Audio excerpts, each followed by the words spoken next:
आए हैं। एक समय भगवान श्री कृष्ण और युधिष्ठिर महाराज के बीच संवाद हो रहा था। युधिष्ठिर महाराज कहते हैं, हे भगवान, आप कहते हैं कि सहस्त्र यज्ञ करने से जो फल प्राप्त होता है, उसकी तुलना मात्र एक एकादशी के व्रत से मिलने वाले फल से नहीं की जा सकती।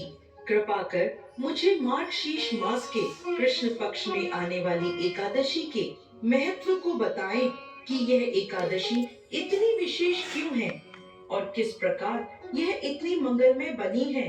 इसके उत्तर में भगवान श्री कृष्ण कहने लगे, मार्गशीर्ष मास में कृष्ण पक्ष में आने वाली एकादशी पर एक भक्त को एकादशी व्रत करना प्रारंभ करना चाहिए। इसे उत्पन्ना एकादशी कहते हैं। इस प्रकार भगवान ने उत्पन्ना एकादशी की व्रत कथा शुरू करी। सतयुग में एक समय मूल नाम का एक अत्यंत भयानक दानव रहता था, जिसने अपने क्रोध और बाहुबल से स्वर्ग के राजा इंद्र सहित समस्त देवताओं को पराजित करके अपने नियंत्रण में कर लिया था। इसलिए इस स्थिति में मुक्ति प्राप्त करने हेतु ब्रह्मा जी की अध्यक्षता में सभी देवता भोलेनाथ के पास पहुँचे और स्वयं को बचाने के लिए भोलेनाथ से प्रार्थना करने लगे। तब भगवान शिव बोले, हे देवराज इंद्र, इस घोर कष्ट की स्थिति में आपको केवल भगवान श्री हरि मुक्ति प्रदान करा सकते हैं। इसलिए आप उनकी शरण में जाइए, वो अवश्य आपको संरक्षण प्रदान करेंगे। यह सुनकर सभी देवगण भगवान श्री हरि की शरण में क्षीर सागर पहुँचे।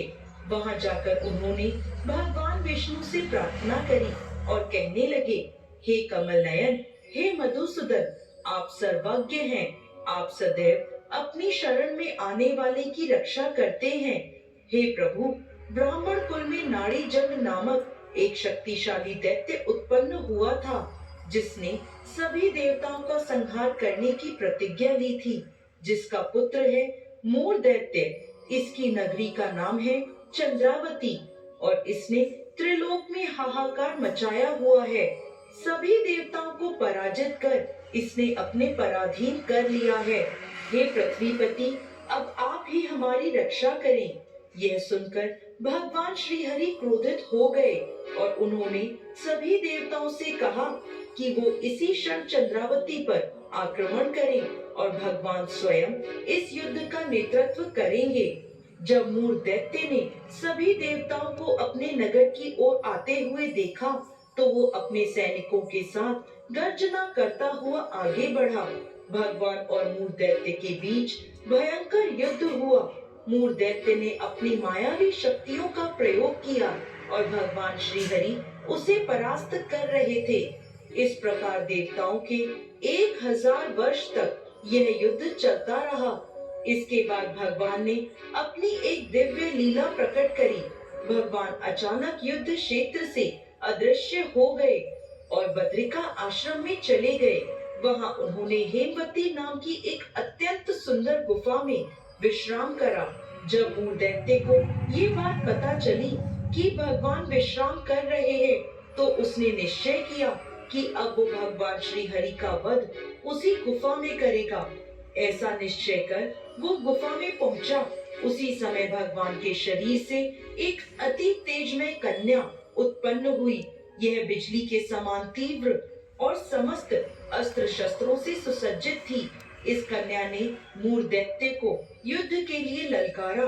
इसे देखकर मूर भी आश्चर्यचकित हो गया। वो युद्ध की ललकार को भी अनसुना नहीं कर पाया। उसने भगवान को छोड़कर उस कन्या से युद्ध प्रारंभ कर दिया। अचानक उस कन्या की कांति ने मूर दैत्य का नाश करते हुए उसका सिर धड़ से अलग कर दिया, जिससे उसकी मृत्यु हो गई।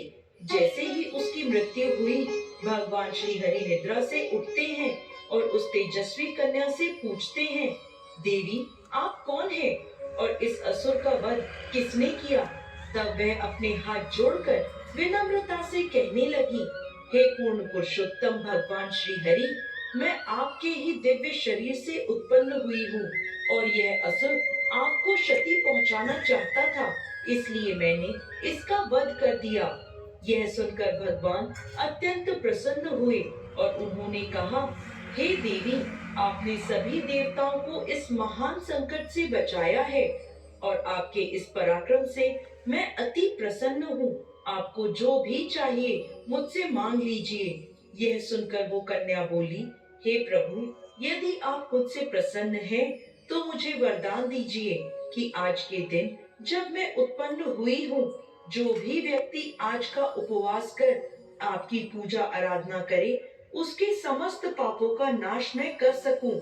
जो भी व्यक्ति आज के दिन संध्या के समय भोजन ग्रहण करे या संपूर्ण उपवास का पालन करे, आप उस व्यक्ति को संपत्ति, सुख और मोक्ष प्रदान करें। ये मेरी इच्छा है। यह सुनकर भगवान बोले, हे देवी, आप मेरी आध्यात्मिक शक्ति के रूप में कृष्ण पक्ष के 11वें दिन उत्पन्न हुई हैं। इसलिए संसार आपको उत्पन्ना एकादशी के नाम से जानेगा। इसके बाद से हर माह के 11वें दिन को एकादशी के नाम से जाना जाएगा, जो मेरा अति प्रिय दिन होगा। इस दिन मेरी पूजा अर्चना करने वाले को सर्व सुख और मोक्ष की प्राप्ति होगी। जय श्री हरि विष्णु।